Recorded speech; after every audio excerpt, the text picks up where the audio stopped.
నియోజకవర్గం నుంచి అనేక సంవత్సరాలుగా కొంతమంది 2002లో కొంతమంది మధ్యలో మొత్తానికి మీరు మేము కలిసి 2 దశాబ్దాల పైబడి కలిసిమెలిసి పనిచేసిన వాళ్ళం, కుటుంబంలాగా కలిసిమెలిసి ఉన్నోళ్ళం. రాజకీయాలలో నాయకుడు ప్రజలు, నాయకుడు కార్యకర్తలు ఉంటారు. కానీ నాయకుడు ప్రజలు కుటుంబ సభ్యుల్లాగా బతికేటువంటి కల్చర్ హుజురాబాద్ నియోజకవర్గంలో ఉండేది. కొంతమంది రకరకాల ఈ మధ్య సోషల్ మీడియాలో వస్తే సోషల్ మీడియాలో నమ్ముకొని బతికే కొంతమంది ఉంటారు. అబద్ధాల పునాదుల మీద బతికే వాళ్ళు కొంతమంది ఉంటారు. వాళ్ళ బతికే కుట్రలు కుతంత్రాలు చేసేవాళ్ళు ఉంటారు. కానీ మనం దానికి విరుద్ధమైన సంస్కృతి నుంచి వచ్చిన వాళ్ళం. మనకు స్ట్రైట్ ఫైట్ తప్ప స్ట్రీట్ ఫైట్ రాదు. మనం ధీరంతో కొట్లాడతాం తప్ప కుట్రదాలతో కొట్లాడటం కాదు. ఈ కుట్రలని, ఈ కుతంత్రాలని మీదికొక మాట లోపలికొక మాట మాట్లాడటం మీరు అంటున్నారు. వాళ్ళ సంగతి తేల్చాల్సిన శక్తి, సత్తా, దాన్ని ఛేదించేటువంటి కర్తవ్యం ప్రజలకు మాత్రమే ఉంటుంది తప్ప మన చిన్నవాళ్ళం అనుకుంటారు. ఇవన్నీ విషయాలు తెలుస్తాయా, గింతదాకా పోతుందా? కానీ కాలం చాలా గొప్పది. నేను చిన్నప్పుడు ఎమర్జెన్సీ ఎత్తేసిన తర్వాత ఓట్లు వచ్చినాయి. నేను చిన్న పిల్లగాని, ఆనాడు టీవీ లేదు. ఆనాడు కేవలం రేడియో మాత్రమే ఉండే. సెల్ ఫోన్ల కాలం కాదు, పేజర్ల కాలం కాదు, టీవీల కాలం కాదు. ఎవరో ఒక ఇంటికి పేపర్ వచ్చేది. సాయంత్రం పూట మాత్రం ఆల్ ఇండియా రేడియో న్యూస్ వచ్చేది. గా కాలంలో కశ్మీర్ నుంచి మొదలుపెట్టి కన్యాకుమారి వరకు ఆనాటి నియంతృత్వం, ఆనాటి ఎమర్జెన్సీ, ఆనాటి నరమేధానికి వ్యతిరేకంగా ప్రజలు ఎట్లా ఓట్లేసి గెలిపించారో మనం చూసినాం. అంటే ప్రజలు టెలిపతిలాగా కశ్మీర్ నుంచి మొదలుపెట్టి కన్యాకుమారి వరకు ఎట్లా సమాచారం చేరుతుందో, ఎట్లా పదుకున్నట్లు ఓట్లు ఎత్తారో 70 ఏళ్ళలో చూసిన నేను. ఇవాళ ఈ కాలం ఏం కాలమే, ఇది సెల్ ఫోన్ల కాలం. ఇవాళ నేను మాట్లాడుతున్నా, రికార్డు చేసుకుంటాడు. నేను బాజాప్తా యుద్ధం చేస్తాను తప్ప బేజాప్తా యుద్ధం చేస్తాను కాదు. బాజాప్తా మాట్లాడటం తప్ప బేజాప్తా మాట్లాడటం కాదు. సందర్భం వచ్చినప్పుడు తప్పకుండా ఎక్కడ మాట్లాడాలి, ఏం మాట్లాడాలి అవన్నీ చేస్తాం. మనం చరిత్ర లేకుండా వర్తమానం ఉండదు. చాలామంది చరిత్రను అది కాలకల్పనలో కలిసిపోయింది అనుకుంటారు. చరిత్ర అనేది లేకుండా వర్తమానం లేదు. ఇవాళకి కూడా మనం 1947లో స్వతంత్రం వచ్చిందని చెప్పి ప్రతి సంవత్సరం సంబరాలు జరుపుకుంటూనే ఉన్నాం. కొన్ని వందల సంవత్సరాల కాలం పాటు కొన్ని లక్షల మంది భారత మాత ముద్దుబిడ్డలు ఆనాడు స్వేచ్ఛ కోసం, స్వతంత్రం కోసం, బానిస సంఖ్యలు బద్దలు కొట్టడం కోసం ఉరికంబాలెక్కిన వాళ్ళు ఉన్నారు. జైళ్ళలోనే మగ్గి చనిపోయిన వాళ్ళు ఉన్నారు. అనేక మంది తుపాకీ తూటాలకు బలైన వాళ్ళు కూడా ఉన్నారు. మనకు తెలుసు. ఆ చరిత్ర ఉంది కాబట్టే ఇవాళ మనం ఉన్నాం. చరిత్ర లేకపోతే ఇవాళ వర్తమానం లేదు. వర్తమానం లేకపోతే భవిష్యత్తు లేదు. కొంతమంది వెకిలిగాళ్ళు ఇంకెక్కడి తెలంగాణ ఉద్యమమే అంటారు. ఇవాల్టికి కూడా హుజురాబాద్ ప్రజానికానికి చిరస్థాయిగా వాళ్ళ గుండెల్లో నిలిచిపోయే సన్నివేశాలు తెలంగాణ ఉద్యమ ఘట్టాలు మాత్రమే. అది కమలాపూర్ నియోజకవర్గంలో అది హుజురాబాద్ నియోజకవర్గం కావచ్చు. అనేక మంది ఇక్కడ ఉన్నారు. 48 గంటల పాటు 72 గంటల పాటు ఉత్తర దక్షిణ భారతానికి రైళ్లు ఆపాలని చెప్పి పిలిపిస్తే మనం సాక్ష్యం కదా, ఫైరింగ్ చేస్తాం, చంపేస్తాం అని చెప్పి బెదిరిస్తే కూడా ఫైర్ చేసుకోవాలి నా కొడుకు అని చెప్పి ఛాతిని ఎదురొడ్డినటువంటి సాహసమూర్తున్న గడ్డ హుజురాబాద్ అనేక త్యాగాలకు, చైతన్యానికి, ముక్కుసూటితనానికి మారుపేరుగా ఉన్న గడ్డ హుజురాబాద్ అడ్డా. అక్కడ నేను ఎమ్మెల్యే అయినా, అక్కడ నన్ను ఎమ్మెల్యే గెలిపించుకున్నారు వాళ్ళు. ఇలా చాలామంది ఇక్కడ ఉన్నారు. ఇంతమంది మరి చెప్పారు, సురేంద్రరాజు గారు చెప్పారు 2005లో స్థానిక సంస్థల ఎన్నికలు వస్తే కాపాడింది కరీంనగర్ని ఆనాటి కమలాపూర్ నియోజకవర్గం గుర్తుపెట్టుకోండి. చాలామంది సద్దులు కట్టుకొని అనేక దిక్కుల ప్రచారానికి పోయినాం కరీంనగర్లో. ఇదే 2006లో కేసీఆర్ గారికి ఎన్నికలు వస్తే మళ్ళీ అదే హుజురాబాద్పై కొట్లాడిండ్రు. ఇవాళ 1 కాదు 2 కాదు, తెలంగాణ వ్యాప్తంగా ఎక్కడ సాహసోపేతమైన ఉద్యమాలు జరిగినా ఆ సాహసోపేతమైన ఉద్యమాలలో పాల్గొన్న బిడ్డలు హుజురాబాద్ బిడ్డలు. ఇవాళ మానుకోట ఇవాళ గుర్తు, మానుకోట రాళ్లకు మొక్కాలని చెప్పి ఇవాళ కూడా మాట్లాడుకుంటాం. మానుకోట రైల్వే స్టేషన్లో చిందిన రక్తం సాక్షిగా అనేక మంది ఉన్నారు. మానుకోటలో ఒక 200 మందో 300 మందో ఉద్యమానికి బయలుదేరితే అలా 150 మంది హుజురాబాద్ బిడ్డలు ఉన్నమాట వాస్తవం. సాయంత్రం పూట నేనే మాట్లాడినా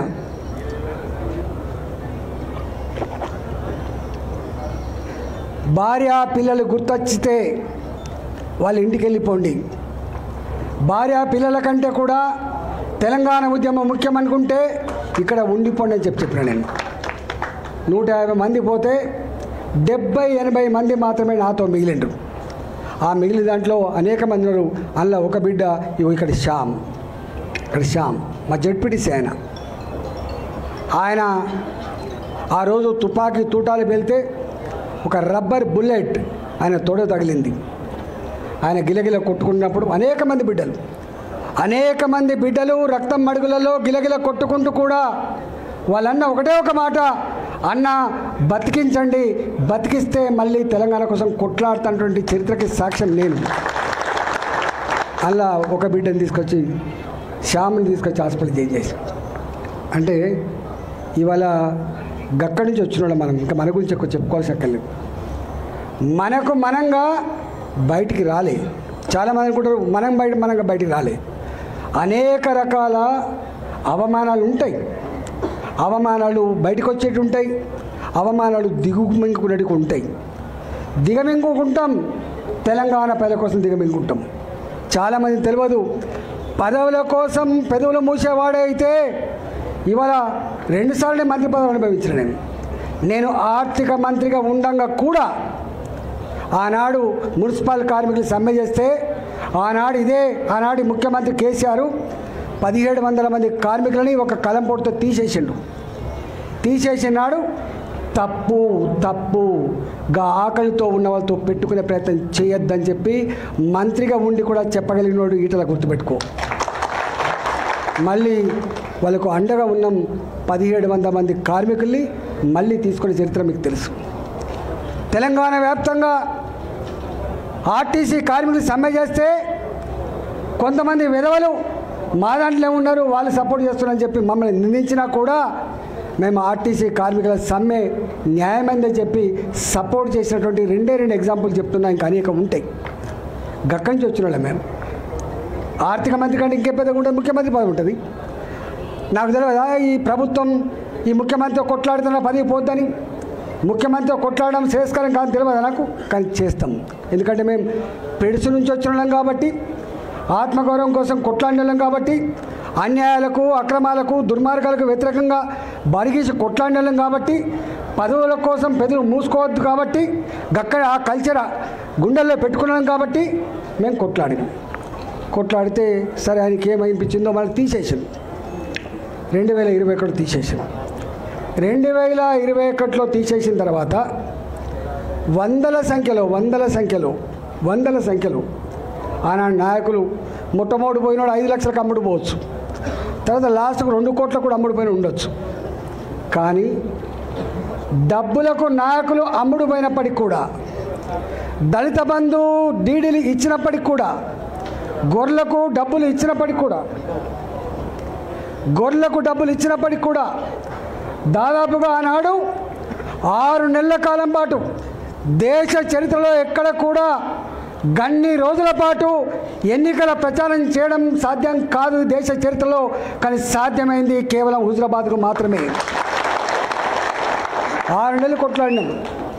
ఏప్రిల్ మాసంలో మనం రాజీనామా చేస్తే, ఏప్రిల్ మాసంలో మనం బయటకు వస్తే, అక్టోబర్ మాసం వరకు కూడా ఎన్నికల వాతావరణం, కొనుగోళ్ళు, ప్రలోభాలు, భయపెట్టించుడు, కేసులు పెట్టుడు, ఎన్ని చేసినా మీరు చూసిండు. చివరికి తెలంగాణ ఆత్మగౌరవం గెలిచింది. కేసీఆర్ చెంప చెల్లు మనిపించింది. ఆనాడు యావత్ తెలంగాణ జాతిలో ఒక ఆలోచన వచ్చింది. ఓహో, ప్రలోభాలు ఉన్నప్పటికీ, డబ్బు ఖర్చు పెట్టినప్పటికీ, ఓటుకు 10,000 రూపాయలు ఇచ్చినప్పటికీ హుజురాబాద్ చూపిన చైతన్యం, హుజురాబాద్ చూపిన తెగువ చాలా గొప్పగా ఉందని చెప్పి ప్రపంచంలో ఉన్న తెలుగు వాళ్ళందరూ కూడా కీర్తించిండ్రు 2021 ఫలితాన్ని. ఇవాళ నా మీద కుట్ర చేసిండు ముఖ్యమంత్రి ఆనాడు. నాకు నిజంగా 2021 వరకు అధికారంలో ఉన్నా, ప్రతిపక్షంలో ఉన్నా కూడా నేను ఏ పని అంటే ఆ పని చేయించుకోగలిగిన. ఎందుకంటే నేను ప్రజాప్రతినిధి కాబట్టి. 2014 వరకు నేను అధికారంలో లేకపోవచ్చు, ఎమ్మెల్యేనే ఉండవచ్చు, నా పార్టీ అధికారం లేకపోవచ్చు. కానీ నా రోడ్లు ఎక్కడ ఆగలే, నా రోడ్ల నిర్మాణం ఎక్కడ ఆగలే, నా ఇళ్ళ నిర్మాణం ఎక్కడ ఆగలే, నా దగ్గర సబ్స్టేషన్ నిర్మాణం ఎక్కడ ఆగలే.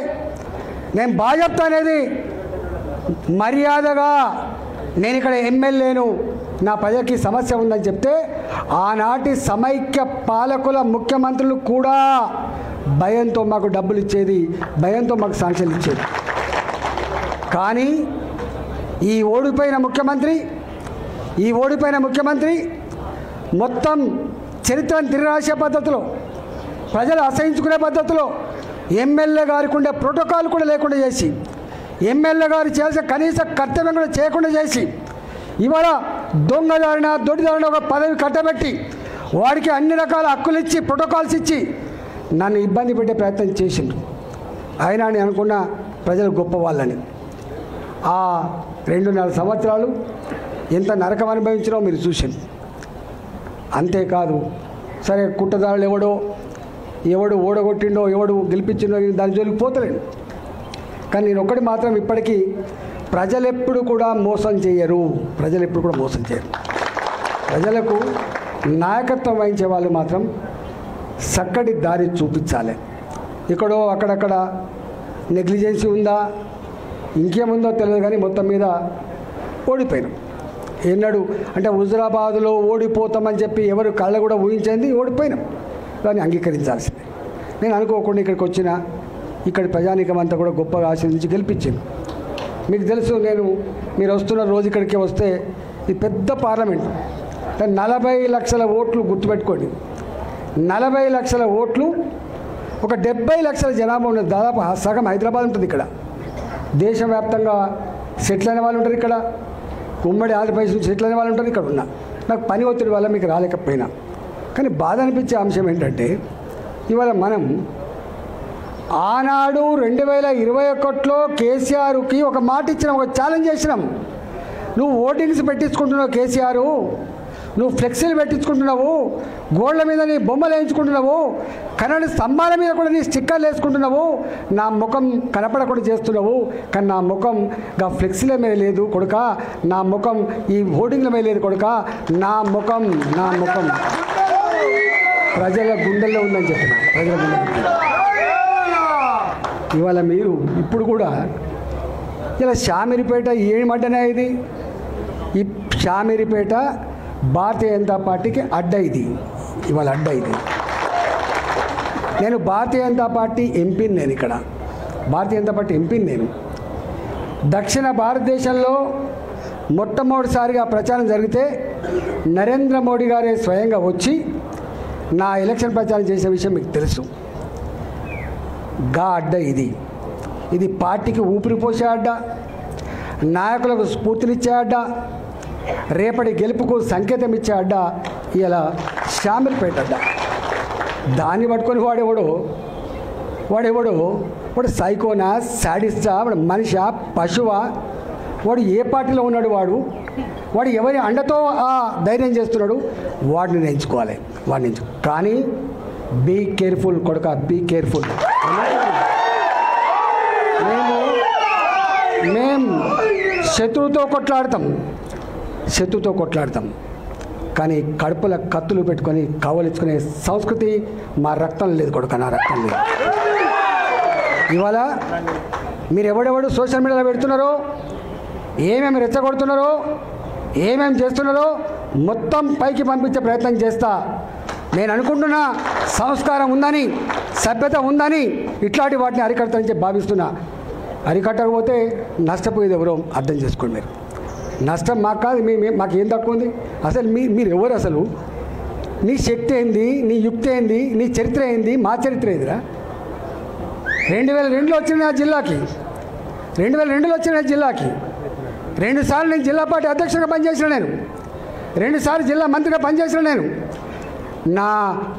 నా అడుగు పడని గ్రామాలు లేవు కరీంనగర్ జిల్లాలో. ఉమ్మడి కరీంనగర్ జిల్లాలో నా అడుగులు పడని గ్రామాలు లేవు. ఉమ్మడి కరీంనగర్ జిల్లాలో నేను కరీంనగర్లో ఉంటే పొద్దున ఉదయం పొయ్యి ముట్టిస్తే రాత్రి 12 గంటలకు కూడా ఆ పొయ్యి ఆరిపోయేది కాదు. ఒక్క హుజరాబాదు, ఒక కమలాపూర్ వచ్చిన వాళ్ళు కాదు బిడ్డ, మొత్తం కరీంనగర్ జిల్లా మొత్తం వచ్చేది. పక్క పంటున్న జిల్లాలు కూడా అప్పుడప్పుడు వచ్చిపోయేది. ఇవాళ నేను 2 సార్లు 40 ఫ్లోర్ లేదని చెప్తున్నా అంటే నాకు తెలియని జిల్లా ఉంటుందా? నేను పోని మండలం ఉంటుందా? నేను మాట్లాడినటువంటి జాతులు ఉంటాయా? మీకు మా చరిత్ర తక్కువ తెలుసుకోడుకా, మీ చరిత్ర మీకు తక్కువ తెలుసు. నేను ఆర్థిక మంత్రిగా ఉన్నాడు 110 కులాలు 120 కులాలు ఉంటే అనేక కులాలకి పాపం ఇప్పటిదాకా వాళ్ళకు ఎమ్మెల్యేలు కాలేదు, ఎంపీలు కాలేదు, వాళ్ళు గుర్తించిన పాపన పోతలేరు, వాళ్ళకు కుల సర్టిఫికేట్ లేవని చెప్పి నన్ను ఎవరు కోరలే.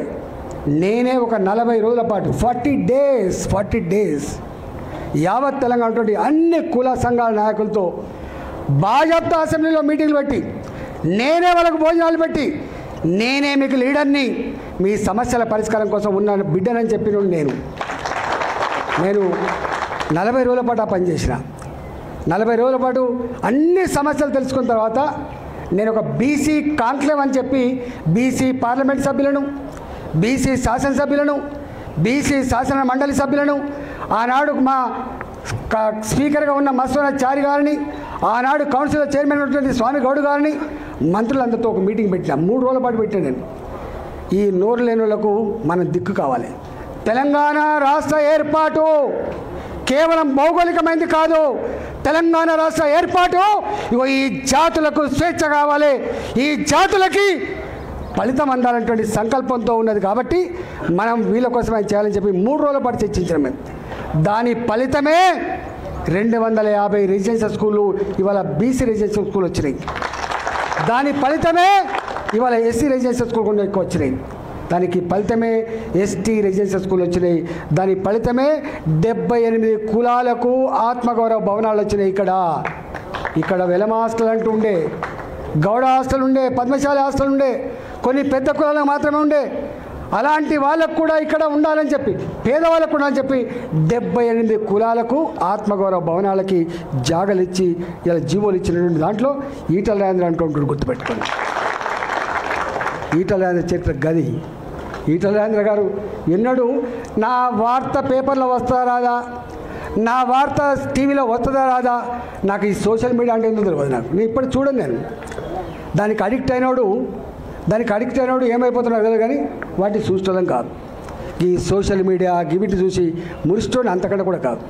ఇవాళ మళ్ళీ చెప్తున్నా, ఎప్పుడు కూడా ధీరుడు వెనుదిరిగాడు గుర్తుపెట్టుకో, ధీరుడు వెనుదిరిగాడు గుర్తుపెట్టుకో. అది సందర్భం అయితే రియాక్ట్ అవుతాడు, సందర్భం అయితే బయటికి వస్తాడు, సందర్భం అయితే మాత్రమే మాట్లాడతాడు. భరిస్తాం. ఎక్కడ భరిస్తాం? మీరెట్లయితే భరించలేక ఇక్కడికి వచ్చిండ్రో మీ అంతరాత్మని అర్థం చేసుకున్నా. నేను మళ్ళీ చెప్తున్నా మీకు, హుజురాబాద్ గడ్డ మీద రేపు ప్రతి ఊళ్ళో మన వార్డు మెంబర్ ఉంటాడు. హుజురాబాద్ గడ్డ మీద నా సర్పంచ్ ఉంటాడు హుజురాబాద్లో. ఎందుకంటే ఒక్కరోజుతో బంధం కాదు, అది 25 ఏళ్ళ బంధం. అది నన్ను నమ్ముకొని ఉన్నారు మీరు. 2021లో గన్ని వందల కోట్ల రూపాయల ప్రవాహాన్ని ప్రలోభాన్ని అడ్డుకొని అన్న కోసం నిలబడ్డోళ్ళు మీరు, అన్న కోసం నిలబడ్డోళ్ళు మీరు. మిమ్మల్ని నేను చాలాసార్లు చెప్తా, కాళ్ళు కడిగి నెత్తిలో పోసుకున్న హుజురాబాద్ ప్రజలు రుణం తీసుకోవాలని చెప్పి స్టేట్మెంట్ ఇచ్చాను నేను. ఆ ప్రజల మీద సంపూర్ణమైన నమ్మకం ఉన్నోడు నేను, ఆ ప్రజల మీద సంపూర్ణమైన విశ్వాసం ఉన్నవాడిని. కాబట్టి మీరు నిజంగానే ఇవాళ ప్రజలు బాధపడుతుంటారు. కాబట్టి నాకు ఇక్కడ పని ఉన్నమాట వాస్తవం. కానీ తప్పకుండా ఇక్కడ నాకేం ఎలక్షన్ లేవు, లోకల్ బాడీ ఎలక్షన్స్. నాకున్న లోకల్ బాడీ ఎలక్షన్సే హుజురాబాద్ ఎన్నికలు, గుర్తుపెట్టాలి. ప్రతి గ్రామంలో వార్డు మెంబర్. ఒకప్పుడు తెలియదు వీళ్ళకి చరిత్ర తెలియదు కూడా కాదు మీకు. ఎన్నడూ ఒక ఎంపీపీ ఓడిపోలే, ఎన్నడూ ఒక మున్సిపల్ చైర్మన్ మేము గెలవకుండా లేము. 20 ఏళ్ళ చరిత్రలో కేవలం ఒక ఎమ్మెల్యే మాత్రమే కాదు, అన్నిట్లో లోకల్ బాడీలు అన్ని సందర్భాలు గెలుచుకునే చరిత్ర కేవలం హుజురాబాద్కి మాత్రమే దక్కింది. ఎంపీకి కూడా నాకు ఎన్ని ఓట్లు వచ్చినాయో గన్ని ఓట్లు సమానంగా వేయించిన చరిత్ర తప్ప ఎమ్మెల్యేకు ఎక్కువ ఓట్లు, ఎంపీకి తక్కువ ఓట్ల చరిత్ర లేదు. ఇప్పటికీ ఆయన అంతరాత్మకు తెలుస్తుంది మా వినోదరావు గారికి. 2 కలిపే వచ్చేది. 2 కలిపే వస్తే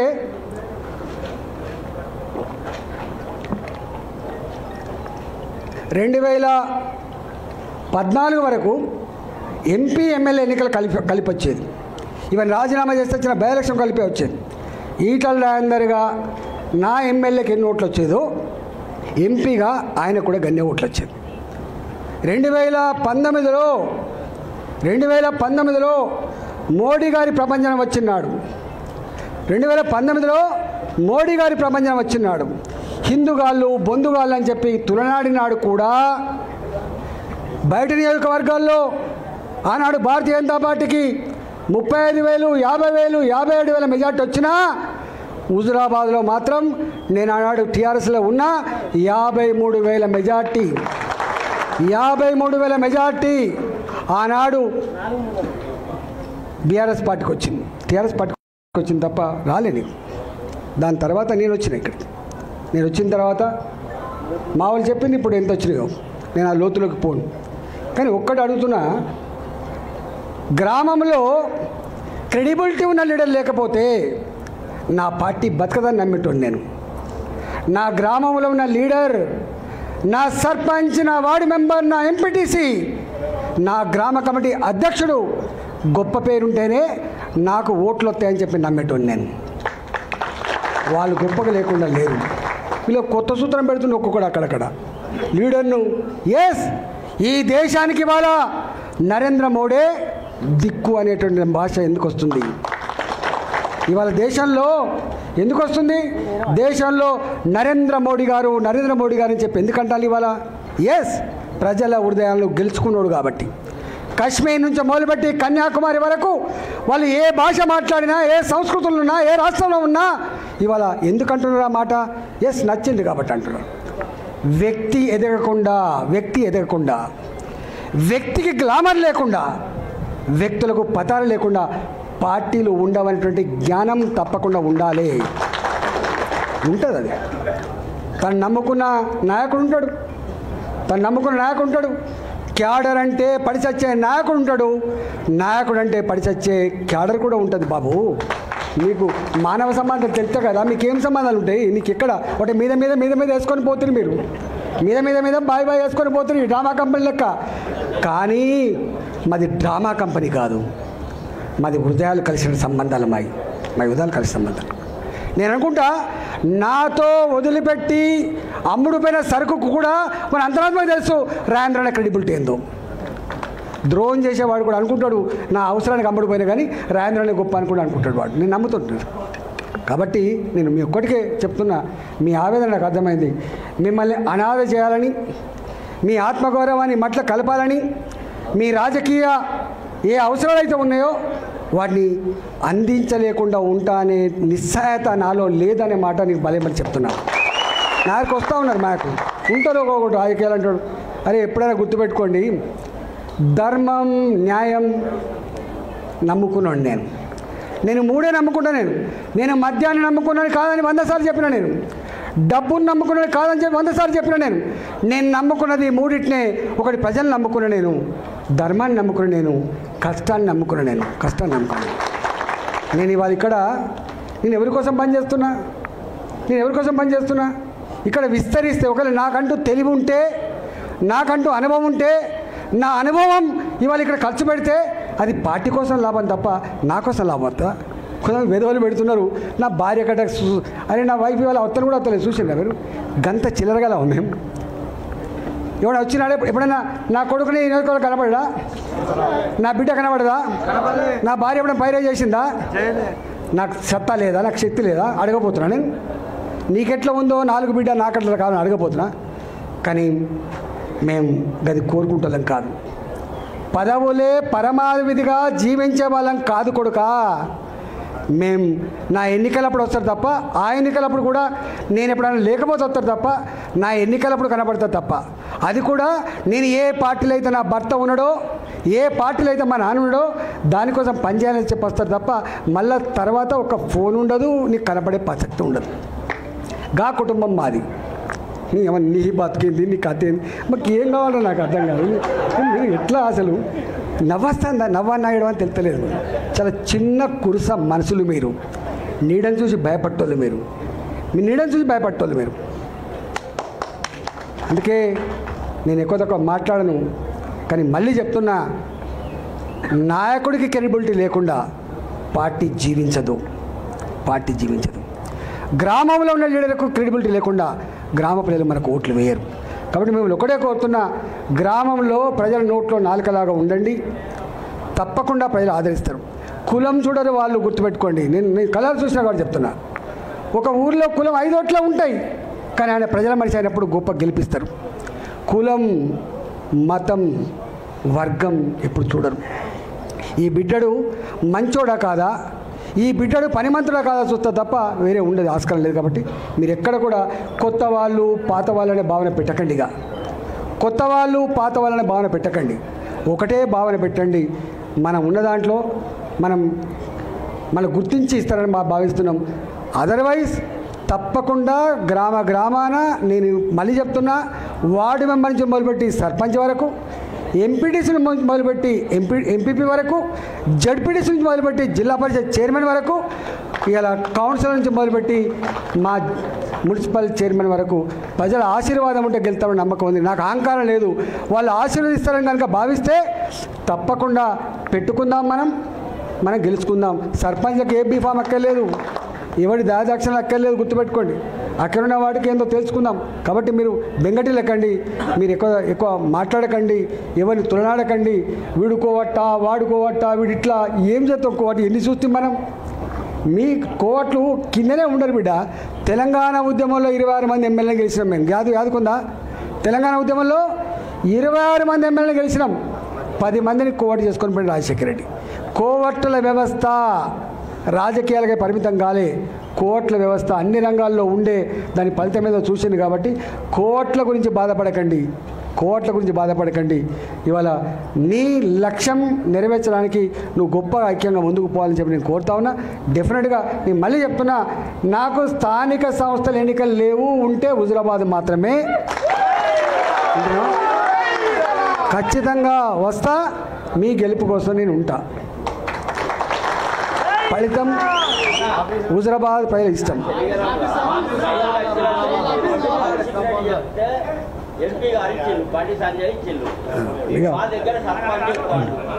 ఇవాళ ఒకటి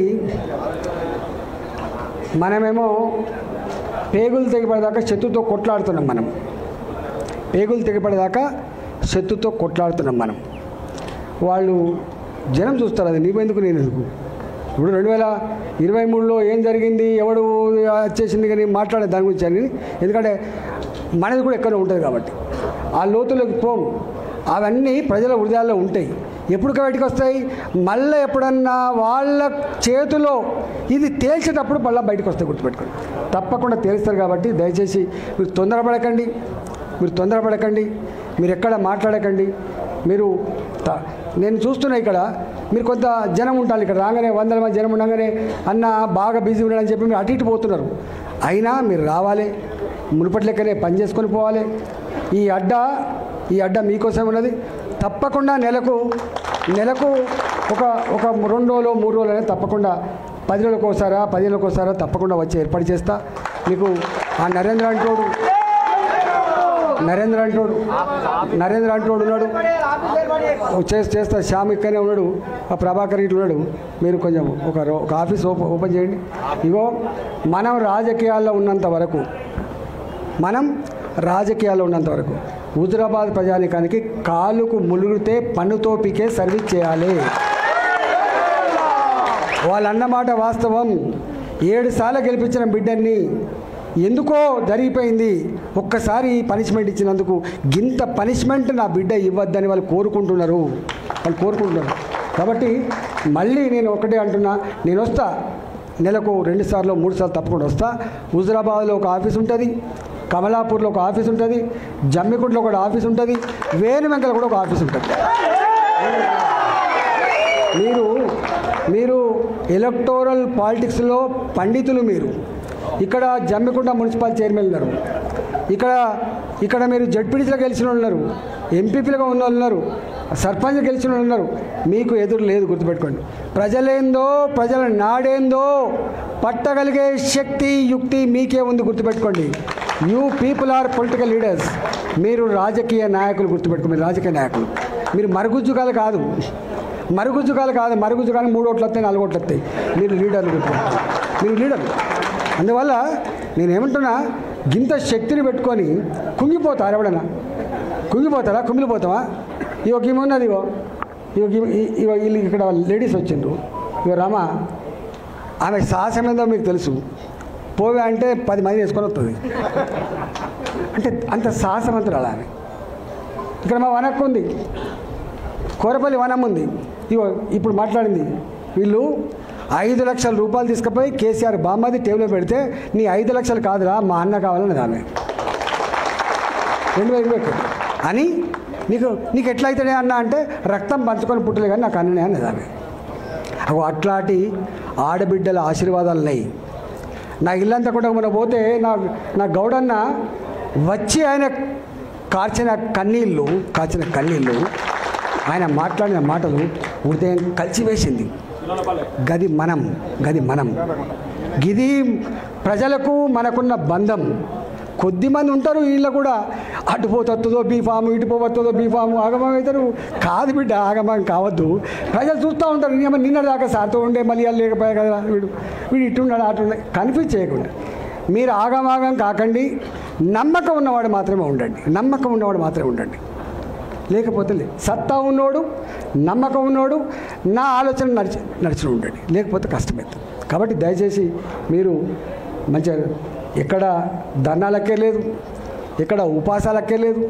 మంచిగా అన్నం తినండి, మళ్ళీ పోయిరండి. ప్రతి ఆ నరేంద్ర అంటూ ఉంటాడు ఆఫీసు.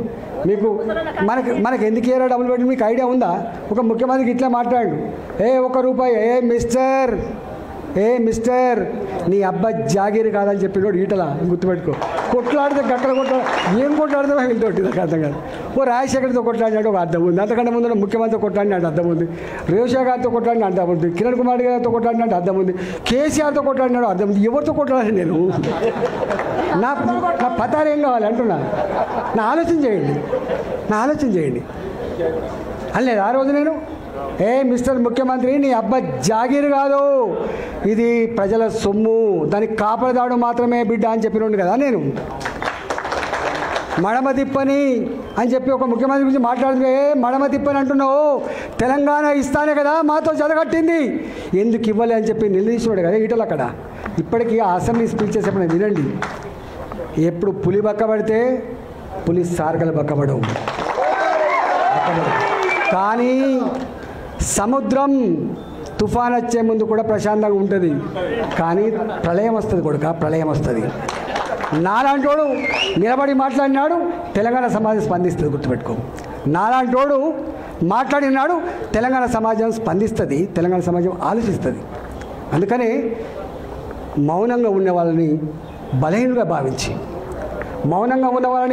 భావించి, సంస్కారం సభ్యత ఉన్నవాడిని నువ్వు ఇంకొక రకంగా భావించి పిచ్చి వేషాలు వేసుకుంటే నష్టం జరిగేది ఎవరికో తర్వాత తెలుస్తుంది. అందుకని నేను అంత డెప్త్కు పోతలేను, కేర్ఫుల్గా ఉండమని చెప్పి కోరుతున్నా. మా జోలికి రావద్దు, ఎవడు మాకు అడ్డు రావద్దు. తప్పకుండా హుజురాబాద్ గడ్డ మీద మన జెండా ఎగురుతుందని చెప్పి మనం చేస్తూ